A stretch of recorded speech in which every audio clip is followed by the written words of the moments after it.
Living in America as a black person, you recognize there is one set of laws for you and one set of laws for those, especially in the white community. In our book, Passive Aggressive Racism in the System of White Supremacy, I take you through times in my life when I first started noticing white supremacy. We teach you how to recognize it, identify it, and also counter it in our book.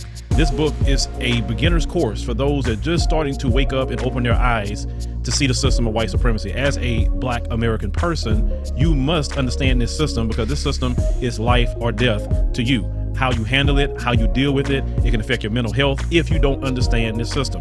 Pick up our book, Passive Aggressive Racism and the System of White Supremacy, today on Amazon.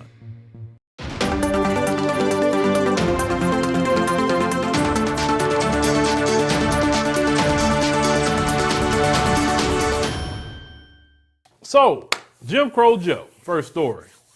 Jim Crow Joe, he went to Atlanta on the 11th. He went to Clark Atlanta University, to be honest with you. Now, we know that Jim Crow Joe and the Democrats haven't done anything for black people at all. There's nothing nobody can say about that. They can give excuses all they want, but they ain't done nothing for black people. So on January 11th, he went and gave a speech on voting rights as a way to pressure is mounting from their black voter base to pass voting legislation. And he's not going to get that either, okay? But we'll talk about it, because see, let me tell you something. That's the people who's angry with him right now is not people like me and maybe some people like you that kind of maybe similar think like me on the Democrat Party, voting, etc., right? No, we're talking about that hardcore just give me representation base of black people. Just give me vote. Just allow me to vote. Just allow me to participate in the process.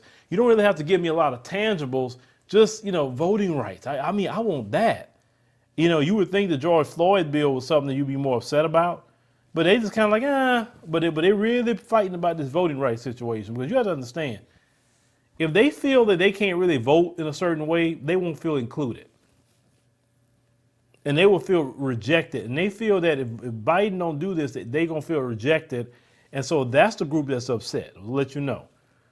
So, in quotes, they say, pass the Freedom to Vote Act, pass it now. They say it's also time to pass the John Lewis Voting Rights Advancement Act. And say Biden said to applause from a crowd composed of mostly politicians, dignitaries, and students and staff from the Atlanta University Center, because a lot of people was turning their back on him. So noticeable tension confronted Jim Crow Joe as frustration among his supporters grew apparent. They say Wanda Mosley, the National Field Director of Black Voters Matter, says she wants more than speeches.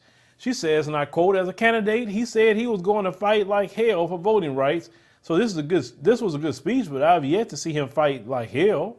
They said the issue are two voting rights bills that are stalled in the Senate. But this goes back further to 2013 when the U.S. Supreme Court ruled on Shelby versus Holder, where Shelby County, Alabama sued the Department of Justice. Now, the landmark case targets sections 4B and 5 within the 1965 Voting Rights Act. Section 5 prohibits voting districts, mostly in the South, that previously required voting tests as of November 1, 1964, and garnered less than 50% voter turnout for the 1964 presidential election. And say for those voting districts, they had to get federal approval from the Attorney General or a 3-judge panel from a Washington, D.C. District Court. Now, in 2013, the conservative-leaning Supreme Court ruled sections 4B and 5 of the Voting Rights Act were unconstitutional because those measures were no longer relevant in districts that had discriminatory voting practices during the 1960s. So they said the court also felt because barriers to voting were not as they were during the 1960s, states no longer needed federal approval to change voting laws at the state level. Because see, that particular case is what brought in the voter ID laws, right? And then Republicans now, they can just go wild with the districting in the South, because the Voting Rights Act before, they had to get approval from the Department of Justice before they said that was approved, right? And we see the results of that. Okay, I mean, I'm not saying the voting is an issue, but let's continue. So since the Supreme Court's ruling, the Brennan Center for Justice reports hundreds of restrictive voting laws, it said making it harder to vote, were introduced. And said last year, Georgia passed Senate Bill 2020, which placed restrictions on absentee and early voting, among other measures. Say Vice President Kamala Harris made note of such legislation in her speech. Say, I have heard your outrage about the anti-voter law here and how many voters will likely be kept from voting. Kamala, black folks have been having voting rights and the federal government been protecting it for a while, and he still didn't do nothing with it. Now, continuing. It said, we know we face arrest for offering people snacks, and water waiting in line. It said, we know the subversion part of the bill is removing duly appointed members of Board of Election across the state for no other reason for not being white or Republican. That's what Mosley said of Georgia's restrictive voting laws. Continuing. They say the John Lewis Voting Rights Advancement Act will essentially reverse the Supreme Court's decision on Shelby versus Holder and require states to get federal approval before passing restrictive voting laws. So basically, setting it back to what it was. And it said Freedom to Vote Act bills in adding protections to voters, including expanding absentee voting, allows people to register to vote on election day, and restores felons' right to vote once they completed their sentences, among other things, which I do agree with.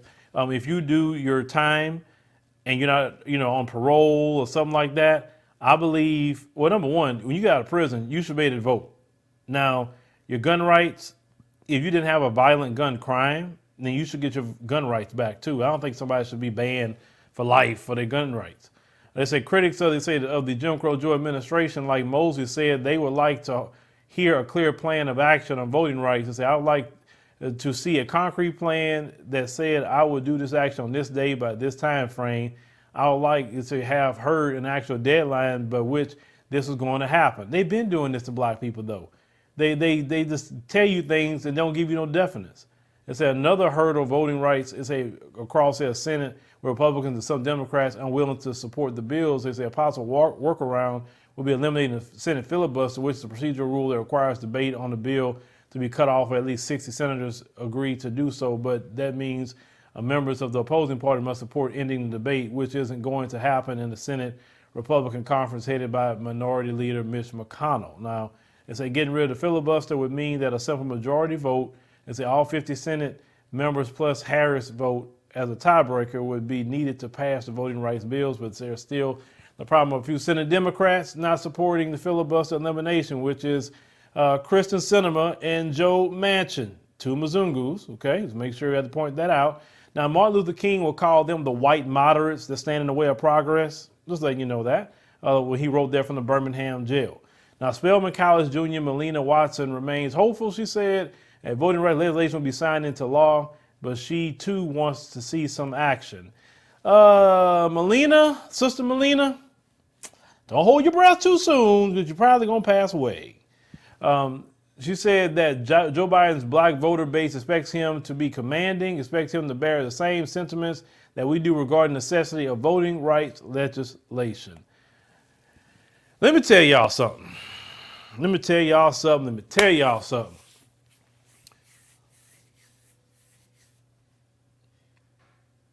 Joe Manchin, Kristen Sinema, and the majority of people who are, quote unquote, the moderates do not want you to have equality of anything. I don't understand what's wrong with y'all. I don't understand why y'all don't get it, okay? These people don't want you equal to them. They don't want you to have political power. They don't want you to have economic freedom. They don't want you to have justice.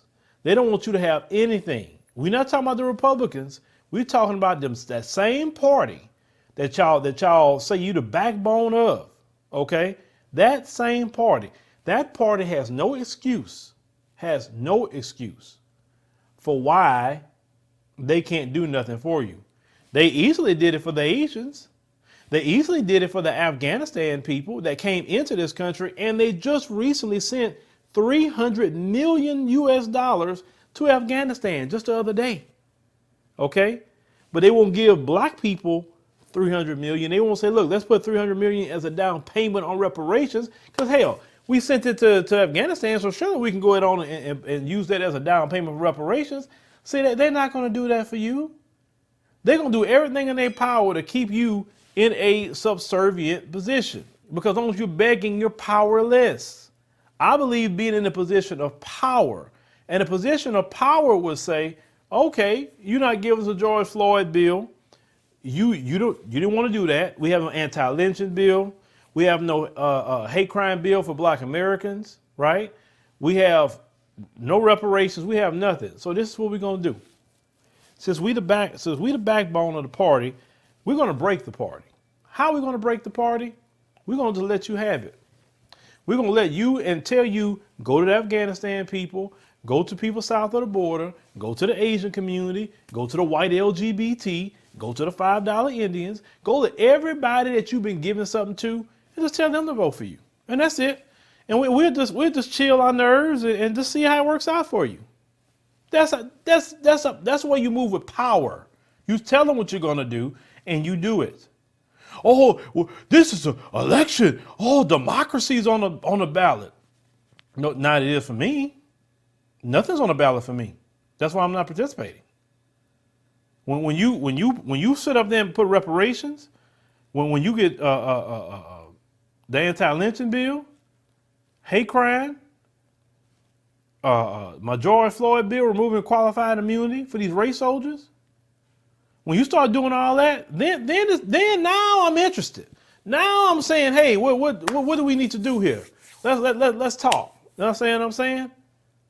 Well, you saw what happened January the 6th. Don't care what happened January 6th. Black folks wasn't involved in that. We were sitting at home like, look at these white folks. What the hell they doing? That's exactly what we were saying to black people. We wasn't involved in that. That has nothing to do with us. Sorry, I don't care. I don't care if them people get back in office. Don't care.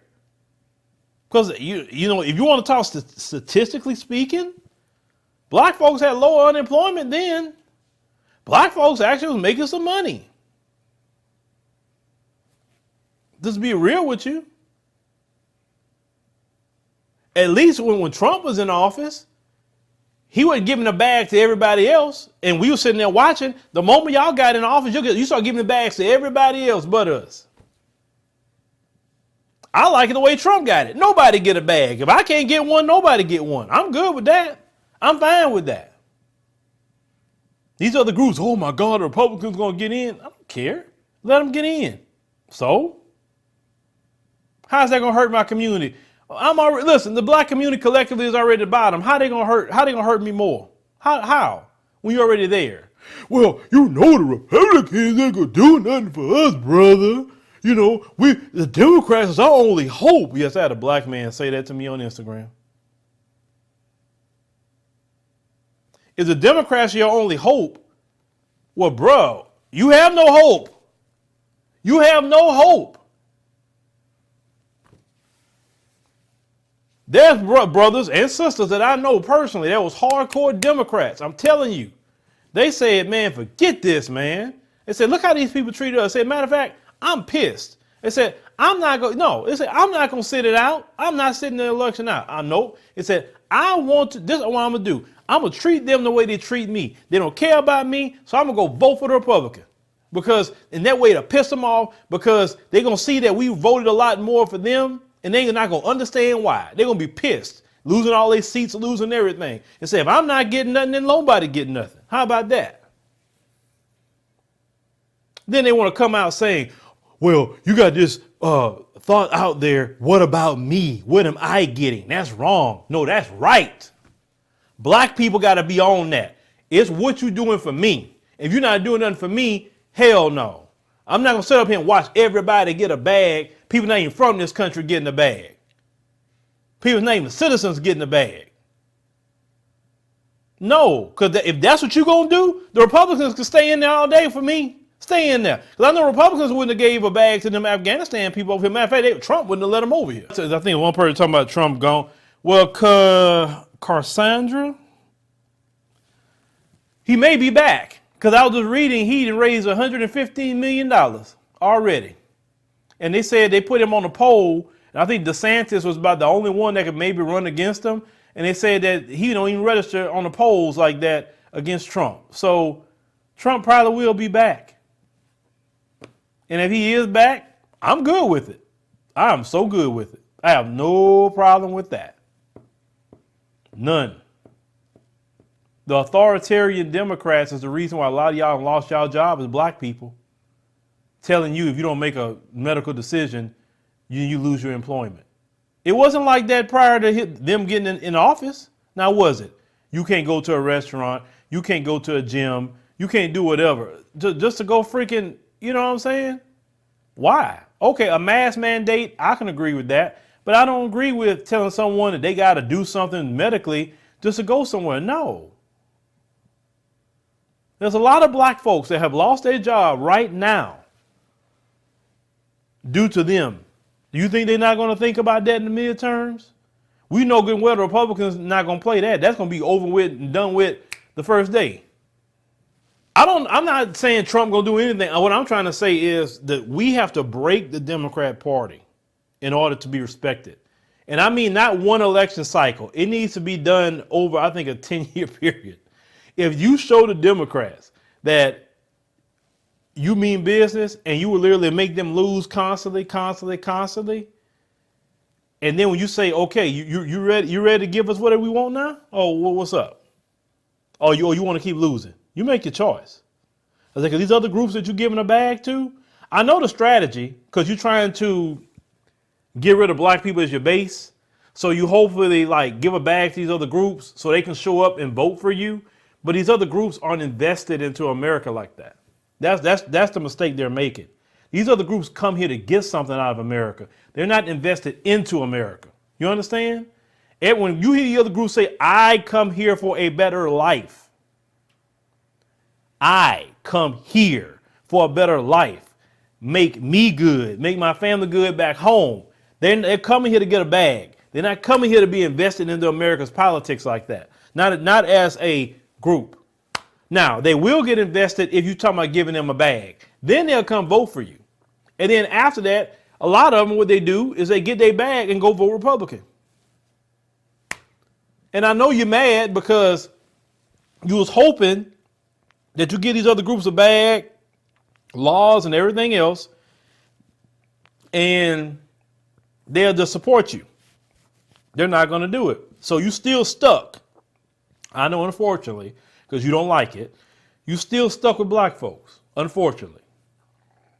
And if black folks get like these other groups and say, no, I need my bag too, then you know you stuck because you depend on that white racist vote also to vote for y'all. So I want to see what's going to happen in the midterms. I think I know what's going to happen, but you know, sometimes some black folks are so slave-minded that because think about it, if you just talking about toting Democrat, it was shoot, Massa happy with you because you still stuck in the system. Are you ready to lose weight and feel better than you've ever felt in your life? I, the Minister of Wellness, am offering an incredible 50% discount code on my Lose 100 Pounds in 100 Days book, which contains the exact meal plan that has helped thousands of our people achieve amazing results. Take advantage before this offer ends by visiting theministerofwellness.com and use the promo code NEWYOU22. Thank you for watching. Make sure to subscribe to our YouTube channel and download the African Diaspora News Channel app, now available on Google Play and the Apple App Store.